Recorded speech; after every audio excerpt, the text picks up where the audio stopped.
Happy Thursday, guys. Today I'm going to be telling you a true story of a life and death situation and God's amazing grace in the midst of death and life. So, it was November 4th. Me and this girl were going to a park to have a picnic, and this would be the day that I'd asked her to be my girlfriend. So, as we were driving to this one park and we get to the park, we're looking around and we're just like, this is not a good park to do a picnic. Especially not a good park. I want to remember when I asked this girl out. And, we both believe in God.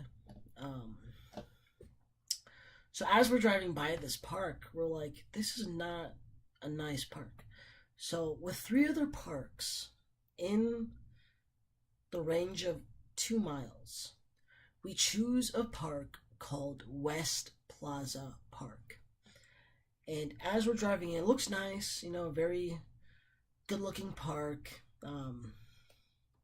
So we get the blanket out and we're having this picnic. And yes, I asked her to be my girlfriend and she says yes.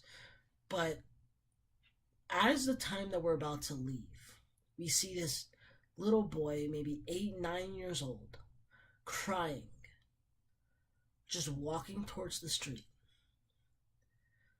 So we're watching this boy, and all of a sudden we see him run into the street, just waiting there. He's just ready to get hit. And me and this girl, we're in shock because you don't expect to see this.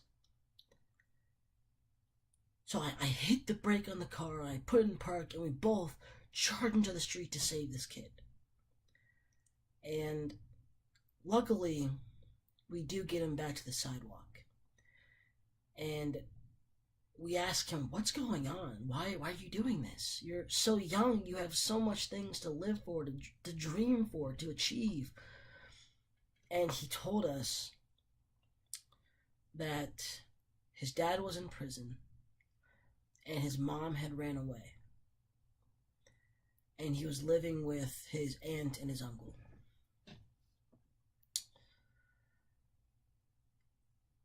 And he told us the reason why he had chose to run into the street that day was because he was getting bullied at the park that was literally right next to where we were having our picnic.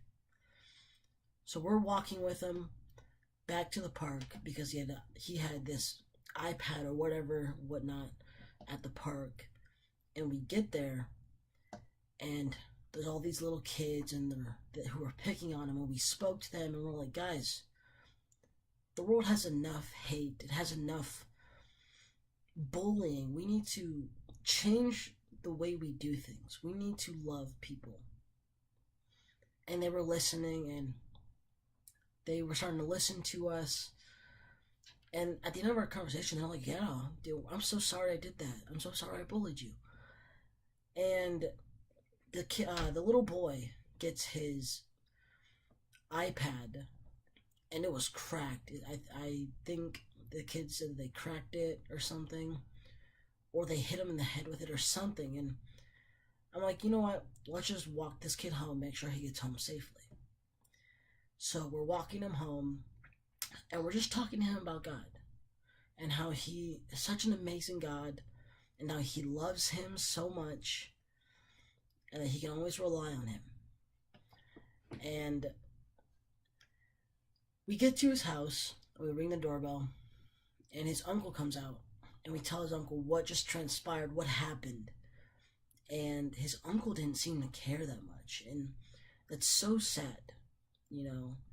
This little boy who has so much to live for, just not receiving the care that he deserves, especially in this time of hardship. And I was thinking about that. I've thought about that a lot over the last several months. And it's crazy to me because it dawned on me that we will go through times of hardship. We will face dark valleys in our lives. We will face where we're at our highest peaks.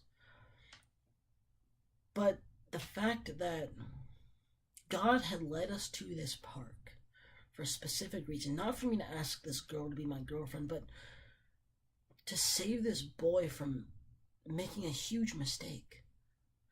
Well, a mistake that he couldn't come back from. And this shows God's goodness because He will always watch over us day by day, hour by hour, minute by minute. He will always provide for us, whether it's food or water. I want to read a verse from Matthew 6:26, about how God provides. And it says, "Look at the birds of the air. They do not sow nor reap, nor gather into barns, and yet your heavenly Father feeds them. Are you not worth much more than they?" See, if God feeds the animals of the air, or the animals of the sky, or the land, He's going to do the same for us, because we are the pinnacle of His creation. We were created in His own image. He will provide for us. He will lead us, just like He led us to the park for that reason, to save the boy. There's so many times I wonder about that kid and where he's at right now. But I know that God has this shield of protection over him, because I know that day He did. Guys, this really translates to all of our lives. That God is our shield of protection. Through faith, we are justified and sanctified, guys. He will always provide, will always watch over us, keep us from the enemy, keep us from evil, because God is for us. I just thought it would be cool to share this story, because it's a great testimony to God's goodness and His grace and His saving work, and His work in our lives. You need to unlock your iPhone. Well, guys, I want to thank you for watching this video, and leave a like, subscribe, comment what you want to see more on this channel, guys, and hope you have a great Thursday. Bye.